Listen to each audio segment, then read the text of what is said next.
Well, thank you all for coming. That was an amazing line. We really appreciate it. And I'm glad you all are the last survivors of that line. I'm Langston Clements. I've been in the industry, red teaming, pen testing for over 15 years. And I've had the pleasure of working with this guy for 7 of those years doing red teaming. And we were lucky enough to do a lot of physical engagements. So we're very excited to share some of these techniques with you. Hi, everyone. My name's Dan Goga. I've been working with Langston for the past 6 years, doing all types of penetration tests and physical red teams. So this presentation is a culmination of our experiences over the past few years and how it's been changing, and it really changed a lot with the Flipper Zero. So we're really excited to share those experiences with everyone here. And thanks again for bearing with us with these difficulties we're having. So over the years, there's been so many great people who've come before us with badge cloning technology. We've had the Proxmark, we've had the ESP RFID tool, and all of these different technologies have allowed people to surreptitiously clone badge technologies. So those RFID badges that everyone carries around nowadays, those are very susceptible to cloning. And all these different hardware, we started out with the Proxmark 3. For anyone who's unfamiliar with that, was the kind of the entry point for RFID cloning. And then over the years, we've come to the Flipper Zero. So now all those things are much easier to do in the palm of your hand. So with the Flipper Zero, it is a great device, right? But if you want to do remote badge cloning, you're going to need some friends to follow along, okay? And this is something that was really unique that we kind of came across because we had to figure this out in a certain time period. But we're going to talk about just real quick what RFID cloning is first, if you don't understand or know anything about that. So basically, you're talking about radio frequency identification. It supports, many protocols. There's unencrypted protocols. There's encrypted. We're going to talk about both today. And a lot of these are just widespread all over the country, all over the world, really. And so these sort of antiquated badge systems are very easy to break. And you come across these different protocols as you're sort of traveling around. One will be the low frequency versus high frequency slide. That's where we're at, in case you're wondering. So low frequency is less secure, and essentially it's got a longer range. But then the high frequency 13.5 megahertz is secure, and it's also a little bit of a shorter range when you're getting close to them.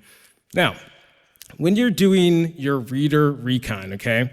So the reader recon is really important because what you're going to do is you're going to walk up to a badge reader, and depending on if you have this little device here that I always carry on my keychain, this is the RFID Proxgrind field detector. And it's really neat because what it does is that when you prop it up to a reader, it's just automatically going to flash these 2 different colors depending on what type of frequency it has, right? So it might be a low frequency or it might be high frequency. In this case, it's both, which is very interesting, right? So we'll talk about what this type of badge reader is later, but really easy way to just find out what type of frequency that the badge reader is giving off, you can just get one of these. Now, if it does both, like I said, that's a different type of reader called a multiclass reader that we have a really fun sort of workaround to get to that. But the key thing here is that if it flashes red, if it's red, you're dead, all right? So that's just the rule of thumb, okay? Because it's unencrypted, it's gonna be super easy to get around and clone these badges out of thin air, and we're gonna show you how to do that. Now, if you don't have your trusty Proxgrind, you left it at home for some reason, how dare you, right? You can always just use an app on the Flipper. So if you go to the Flipper lab, you will actually be able to download an app called RFID Detector app. Very simple, and it does the same thing that the Proxgrind does, that you just hold it up to it, and it'll tell you if it's a high frequency, 13.56, or if it's low frequency, 125 kilohertz, and then boom, you'll at least know where to start. So before we get into the sort of remote side, we're going to talk about the old school stuff that we used to do, right? During this whole time, we didn't even have flippers like Dan mentioned. We used to have a Proxmark, so we'd have to bring a laptop around and a little device that you plug into the laptop. It wasn't very stealthy. It was very obvious you were doing something weird, right? And so there are other ways that, like before we start doing this remote method, there are just traditional methods that we can do to clone our badges. Yes, so some pretty well documented cases or ways to clone a badge is with the, as you'll see, now we're on the traditional cloning methods, the brush pass and the clipboard cloner. So these have been well documented cases from people who've come before us, from some people who are even talking this weekend at DEF CON 2, so check them out. But basically, you could put a rogue badge reader in a clipboard like we have here, or you could put it in a messenger bag and try to get up close to somebody. These have been great ways to get a badge clone, but they weren't always super reliable. And then, of course, a few years ago, we had that little thing called the coronavirus pandemic that threw a wrench into all of the traditional RFID cloning methods. And so you couldn't be within 6 feet of somebody, and there just weren't many people in office locations to even get badge reads from. So this forced us to rethink how we do badge cloning and physical assessments. And that led us to use things like the standalone wall implant method, which you can see on the slide there. Basically, what this is you just put the power source and ESP RFID tool into a rogue badge reader, and you stick it on the side of a building with some type of social engineering placard saying, hey, everybody, use this badge reader and not the real one. So everyone comes up, they present their badge, not knowing the difference, and you get a read on that information because of some implanted hardware in the badge reader that we'll get into here in a second. But this is great because we maintain our anonymity. We can get there really early in the morning, even with not much foot traffic. We plant it on the side of a building, and then we sit in the car with a long-range Wi-Fi antenna, and we can read all the data from that rogue badge reader. So even though we're 5 years past the pandemic, this still has been a really great method that's persisted because of different hybrid work environments or just buildings with low foot traffic. And then quickly about the ESP RFID tool, you'll see a slide there about the background information on that. So that's what it looks like. You connect to it over a Wi-Fi interface, and then anytime someone presents badge credentials or presents their badge, you get that piece of information. Now, this is going to be a little more difficult with our environment, but keep in mind that binary code that you see there. That's what the ESP RFID tool does. And that's the important piece of information that we'll need, and we'll need to transform that to work with the Flipper Zero here in a second.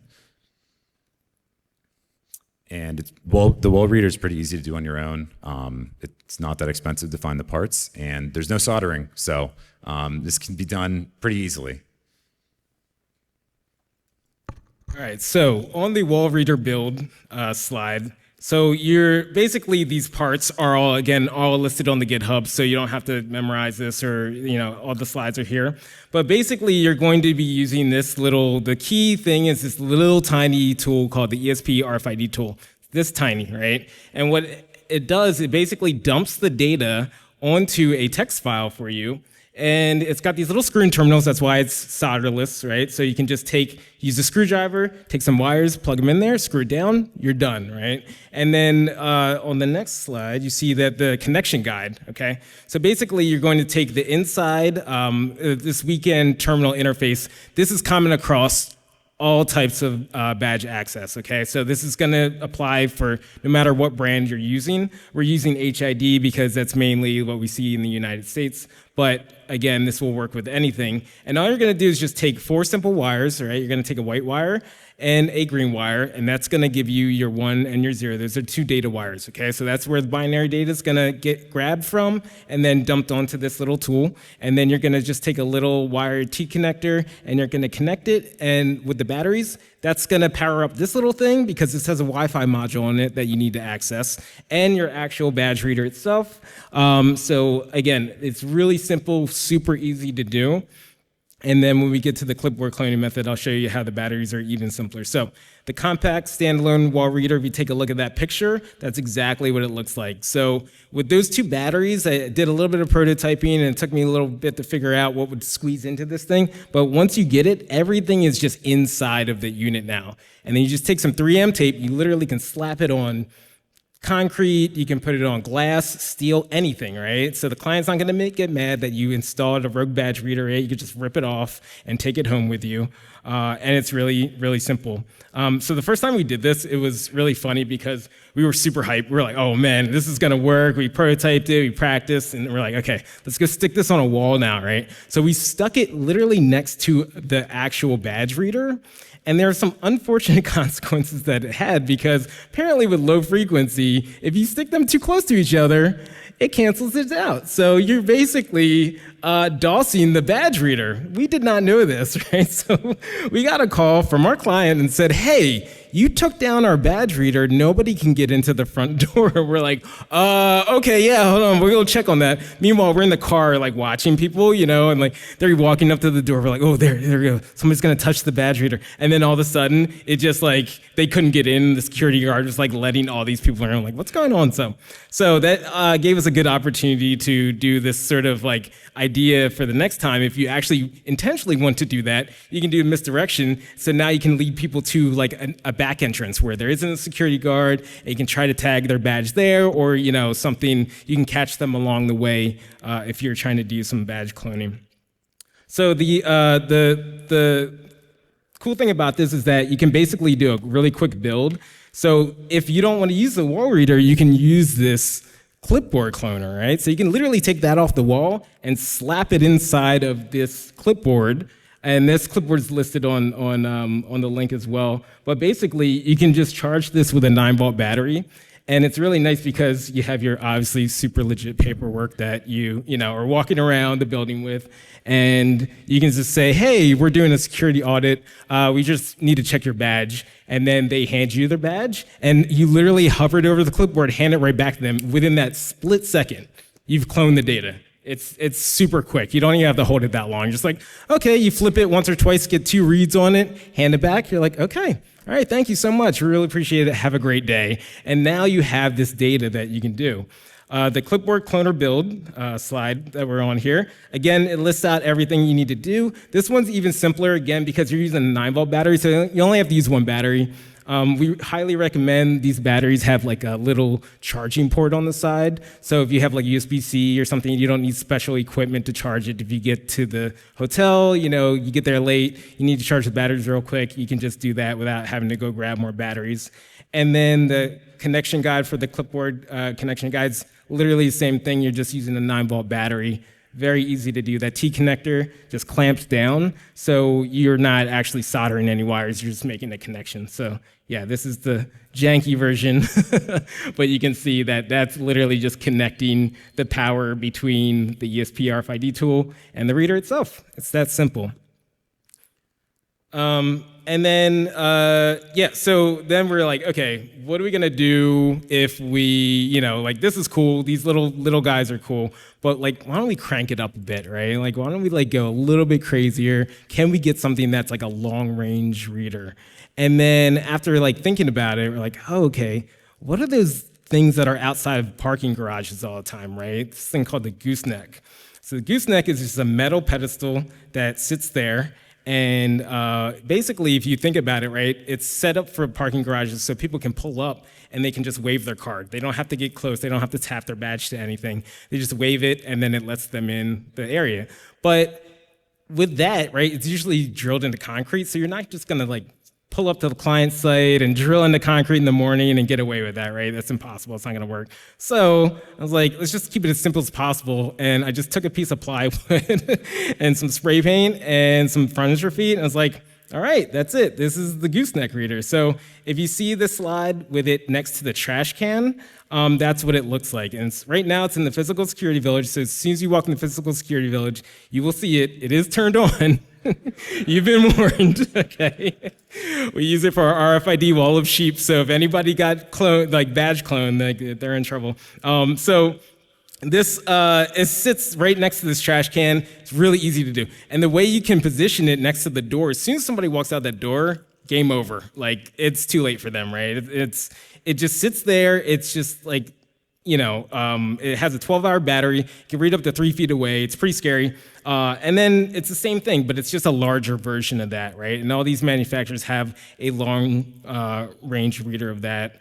Then I had a Goose joke about, and then Goose is crying, so it really doesn't have the same effect when we don't have slides on the screen. And then the Gooseneck reader is great because it's basically the height variance. So if somebody's has their badge around their neck, or if they have it on their hip, it will read both of those. So it's sort of a perfect height for that. The build guide is there as well. Same thing, but I'm just naming like the different types of readers. So the one that's in the Physical Security Village right now is the MaxiProx 5375. The high frequency version of that is the R90. And then, the connection guide is the same. Literally just connect all those wires together. And then you can see the long range reader wiring. Inside of it, it's that simple, just like we're showing you. It's just a couple wires spliced together. This time you're going to use a bigger battery because you need to hold that battery charge for that large reader. So you use a 12-volt battery. It'll last all day. You really only need it for like the morning, like just people walking into work.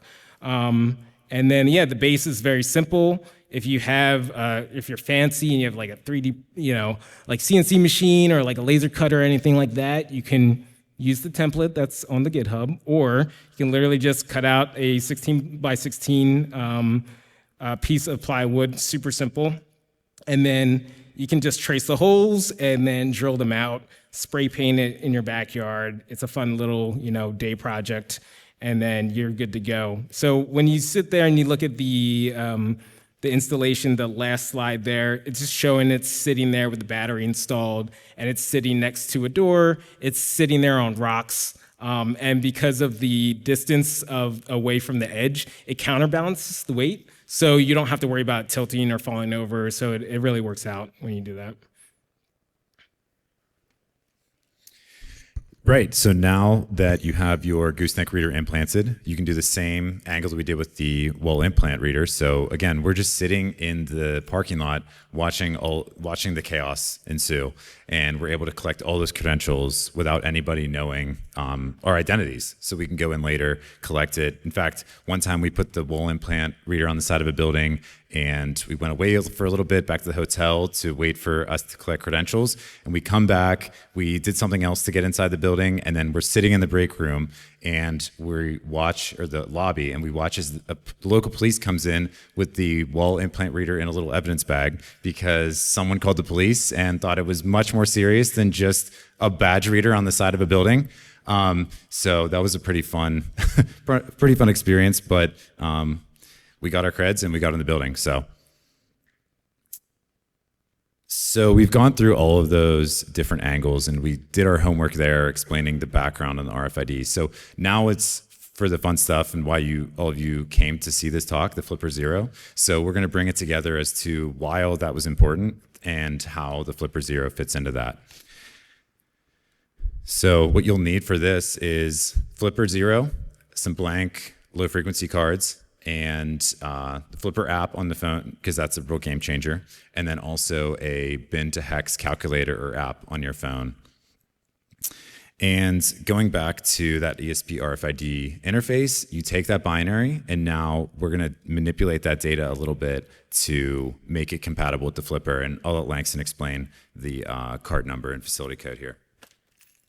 Okay, so when you're talking about access controls for physical, there's two main things that you need, right? There's like, what's the magic behind these cards in the first place, right? So if you hold it up to a light, sometimes you'll see just the copper wire inside, right? That's dumping, there's just binary data on it. And so the card basically holds two key numbers. There's a facility code, and then there's the actual card number. So the facility code ranges from 0 to 255. And then the card number can range from 0 to 65,000 plus, right? So you're not really gonna just start guessing what the card number is, right? Now, the interesting thing is that sometimes you can pick up a card. On the back of the card number part is actually printed on the card, right? You will actually see that. So if you see some of these that come from the manufacturer, they will actually have the card number printed on the back, but you might not necessarily have the facility code in most cases, right? That's just kind of like writing your password on a sticky note, sticking it on your monitor. We've never seen that before, so that never happens in real life, right? But so basically, in this sense, we're gonna sort of show you what the binary data does and how you get to those two numbers in the first place. So go to the binary code breakdown slide, okay? And in there, if you check out this, there's a link there. Shout outs to the physical security Discord. Somebody dropped this link in there. It's super helpful to explain this. But you have essentially a 26-bit card, right? And on your flipper, you're actually going to see the H10301. Now, this is the standard unencrypted card, right? You're going to see that. Sometimes you might see a 37-bit. There's an example of how you break that down, but we're just going to go with the 26-bit. It's composed of an even parity bit and odd parity bit. Those are the bookends. What we do is you just take that, we kind of just toss it away, right? And then there's an 8-bit facility code, and then there's the 16-bit card number. Those are our key numbers that we need, right? And again, so if you look at this whole like loot.txt, you see this 26-bit card, right? 18-bit preamble, don't worry about that. And then the hex that's listed there is actually for a Proxmark 3. And again, we're not using Proxmark 3 anymore, we're using the flipper. The flipper accepts a different type of hex code, so that's what we're gonna explain how to do. Now, look at the next slide, binary conversion to hex. For the flipper 0, again, you get your 26-bit card. You're going to just copy that like on your phone or on your laptop or whatever. You're going to paste it into this calculator. Remember to move those bookends, those trailing and leading parity bits, so that you're stuck with just your facility code and your card number. And then when you convert it, you're going to get this 6-digit hex code. That's what the flipper uses in order to add a card into your system, okay? And so this is the manual way of doing it, and it's good to know how to do it because, again, you might come across a 37-bit that you might need to convert, but it's as simple as that. You're just copying and pasting things, and then you'll get a conversion there, and then you just add it to your flipper here. Right, so from here, you'll see on the sides, it's pretty simple. I'm sure a lot of people in here are familiar with the flipper's general interface, but you're gonna take that 125 kilohertz, that's the low frequency version of flipper capability. We add it manually. We're going to choose HID H10301, and then we enter that hex data that we just got from the calculator. And if you will go, and of course you gotta name it DEFCON 33, and then if you check the info on that entry, you'll see a little Easter egg. So facility code 33 and card lead for DEFCON 33, of course. And now you can either write it to a card or use it, just emulate with the flipper 0. I mean, bonus points for writing it to an extra card, especially a card that you've done your research on and know what the company's badge looks like. That's super stealthy, and that has got us by so many security guards. And then now you're in. So not everyone can see it, but we had a lot of shout outs to Severance here. So it's a little bit of a buzzkill, but you can get all those waffle parties with using the flipper 0 and the low frequency. Now, also, we just kind of talked down on the low frequency and how easy it is to copy that. But there also are some cases where HID SE and COS readers can be cloned as well. And we mentioned earlier about how the multiclass readers, and I'll just say that keep your eyes open for, as you go through society, look at all the badge readers, near and far, I'll just leave it at that, that are multiclass readers and that are vulnerable to basically the downgrade attack, which is what we were alluding to earlier. So if there's a high frequency, multiclass is designed to take high frequency and low frequency. So that multiclass reader that Langston is holding up, that can take either a low frequency card or a high frequency. And it's designed to serve in an environment where they're transitioning cards from, they're issuing new, what they think is higher security high frequency cards. Yet there's still a vulnerability there where you can downgrade the information, because essentially the information, it's the same information that's being communicated to the card, just in a different way. So if we collect information from using this multiclass reader, you can still get that same data and write it to a low frequency card, And then that reader can take low frequency too. So it's like, okay, I see low frequency or high frequency. Doesn't matter how it got here to the reader. So it's still going to accept it and grant you access. And so use the proxy grind detector tool to go around. If you see those two red lights or two lights blinking, then you're good to go, and you're going to be able to get into even more buildings.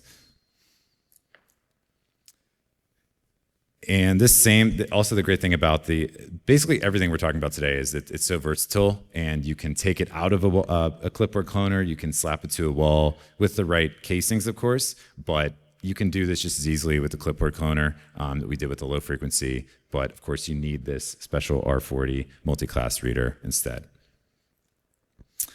And so it applies to many different situations, but same process of getting that binary from ESP RFID tool. And then, of course, for the flipper, we're still doing it on the low frequency, 125 kilohertz. Now I'm on slide 74. And same general interface, same HID 103, right to the card. And it's going to be slightly different, show up in the info, but it'll still work for you to either write to another low frequency or also emulate as well.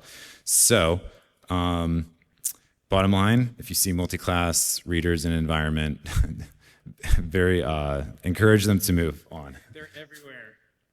Everywhere. Everywhere. Yeah. Hopefully everyone's catching our drift there.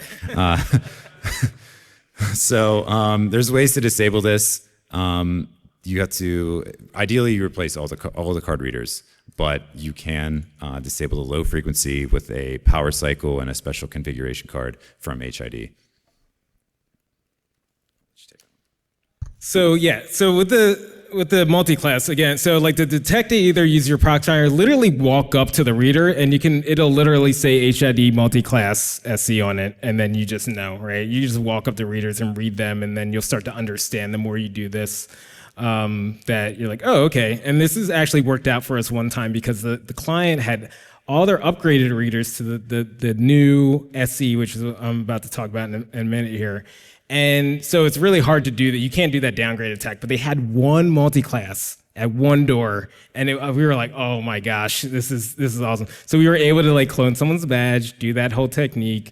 Then we put it down to a card. We obviously tried the card just for fun at all the other readers. We knew it wouldn't work, and then when we walked up the multi-class, it just led us into that one door, and then that was it, game over. So very important to get your clients to make sure that they upgrade. So on the purple slide, on the number 2 HID SE SEOS legacy attack.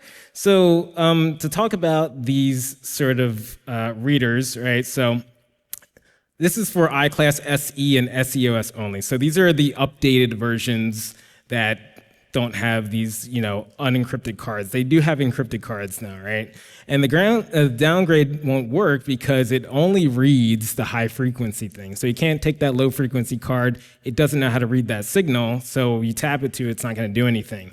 And the thing with SE cards, to this moment that we know, you can't copy them just one-to-one, just like you can with low frequency, right? You're just literally just copying badge data.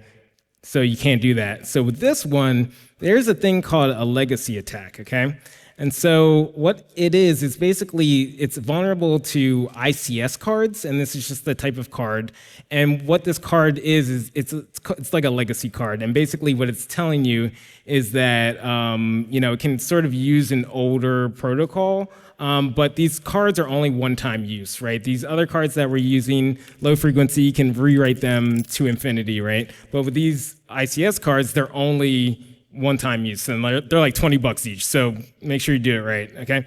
But basically, all of these iClass readers that are all over the place, this is the default configuration. So a lot of the people installing them do not understand that has this default configuration that's vulnerable to this attack, right? They just sort of install it. They know how to like get everything set up on the database, and you can basically do the same thing. So this actually entails an iCopyX. And this ICS decoder, it's pretty expensive, not gonna lie, it's like $800, almost $900. But we had a client one time that actually asked us to test once they upgraded their badge systems, if they were good. And we were able to purchase that through that. So basically, you need this iCopyX sort of like badge reader. It's a special iClass SE reader that connects to the iCopyX, and you just present the card to it. We did the same thing. We took the Clipboard cloner, put it inside, everything inside, walked up to the front desk and said, "Hey, we're just doing our security audit. We just need to check your badge real quick." Yeah, the badge audit, yeah.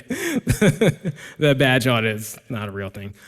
So they handed the badge over. We just hovered it over top, handed it right back, said, "Thank you so much," went out to the car. And so what happens is that once you read it, it goes, I think I'm on 88 now, yeah.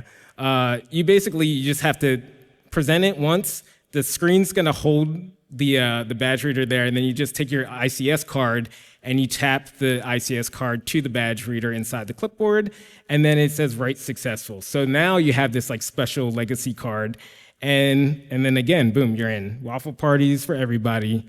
Make sure Milcheck doesn't find out, all right? Now, the legacy mitigation for this, okay, there is, again, your configuration cards are your friends when you're doing remediation for this stuff. So either have the person who installed it reach out to the manufacturer, get a configuration card, and they can disable the legacy card authentication. Again, that's the default with this configuration card, and then that should stop that attack, right? Okay, so as we're getting to the end here, we're going to talk about some other real quick, really cool things that we think you should research and discover yourself. So the other long-range RFID readers. So if you're dealing with MyFair stuff, there's this libNFC XL reader that Lab 401 makes that you can hook up to a phone that does long-range reads for different types of MyFair NFC cards. And then the one to the right is that Indala reader, the ASR 620++. Again, it's the same exact reader, that long-range reader that's on the Gooseneck, but it's just from a different manufacturer. So everything applies the same. You'll do exactly the same thing, but you just have to do your research and make sure you know what type of badge infrastructure that your target is. So you can do the research. Usually we'll go on Google Street Maps and Street View. We can zoom in, and once you learn all the different manufacturers, you can just tell from far away, what type of badge reader is in there. And then on the next one, there's a thing called MagSpoof, which is amazing. So shout out to Sammy for creating MagSpoof. If you don't know about that, research that. But basically, there's a little extender on the flipper that you can add, and it will read magnetic stripe data, right, through magnets. It's really cool. So this unit will it can read that card data off of it, and then you can put magstripe data onto your Flipper Zero. So that's a cool add-on. Check that out. I think they actually might be a vendor here as well from Mexico City. And then the RFID Thief. This thing is incredible. So everything we just taught you of how to do this manually and converting everything from bin to hex, this unit automatically does it for you through the ESP RFID tools. So do everything that we just taught you, but add this unit to your flipper, and what it does, it interfaces with the Wi-Fi on the ESP RFID reader, and it just automatically pulls in the cards for you into flipper format. So it creates your workflow super simple. This was just presented in February of this year, and he's selling them for $100 each. So go online quickly after this talk and buy them before your friends, because I think they're almost sold out. So, but super cool. Automates your workflow, makes it really, really awesome. And then we're gonna just talk about some stories from the field here. Yeah, so the great thing about the Flipper is that it's allowed us to do all this on the fly from the car, or even on client property. In the past, we had a laptop and a Proxmark, and we were juggling all these different things and multiple cards. Now we can do it all just from the Flipper. And so this allows us to be really stealthy and really agile on the ball and getting into different rooms we didn't think we'd be able to get into. But whenever you use these different techniques, they just work. It's not that hard to put these things together, and you find yourself in company break rooms, conference rooms. You'll see on the slides there of us with different company logos obscured. We've gone the route of just making company branded polos and other merch to get us into buildings, because people love holding the door open and when you're wearing a Nike Dry Fit corporate branded polo for some reason.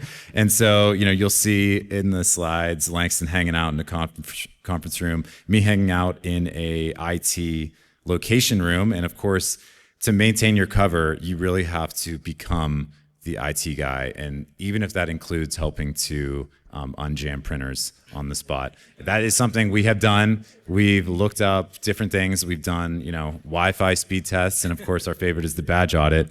But yeah, it's, you gotta give back sometimes to the client and help with them on their printer jams. And then, yeah, so there's a slide of the second one as seen IRL of Dan in the front there. Again, those polos were just so clean. We got them embroidered, and we did a whole talk on ponying with Vistaprint at the Social Engineering Village like 2 years ago. And we just talked about our workflow of how we just go on Vistaprint, download the logo, embroider it, and then we were walking up to the door. We had already badge cloned somebody in the parking lot, Clipboard clone, got them tagged onto our own, and then we walked up to the door, and the person saw the polos and just opened the door for us and just let us right in. So we're like, we did all of that effort, all that work for nothing. And then the second picture you see of Dan inside of the server room. So sometimes you take so much time, right? You're like, all right, after hours, you got to go back in. Do they have a lockout policy after hours, right? Do you need to use a special tool like the under door tool to get inside of the server room sometimes, right? When nobody's around. And then all of a sudden you just see a key that's just like sitting there, right? Like next to the server room. Once you get inside, you're like, oh, I don't have to break into the actual closet itself. It's just taped here on the side, which is ridiculous. So we have some crazy stories, fun stories. And yeah, so there's just a few of them. Check out the references. I highly recommend if you're into this stuff, check out all these references. They're insanely helpful. Brent and Tim are actually, we've been referencing them for years. They're amazing. Their talk is tomorrow, I believe. Make sure you check them out as well from the Physical Security Village. And then, yeah, thank you so much. There's our social media there at the end. The QR code, obviously, you already have the link to the GitHub. That's where all the stuff is. Feel free to go there, start the project, help us out, share it with some friends as well. So we got a little bit extra time. We can come hang out. And if you have any questions, just let us know. Enjoy your DEF CON. Thanks, everybody, for coming.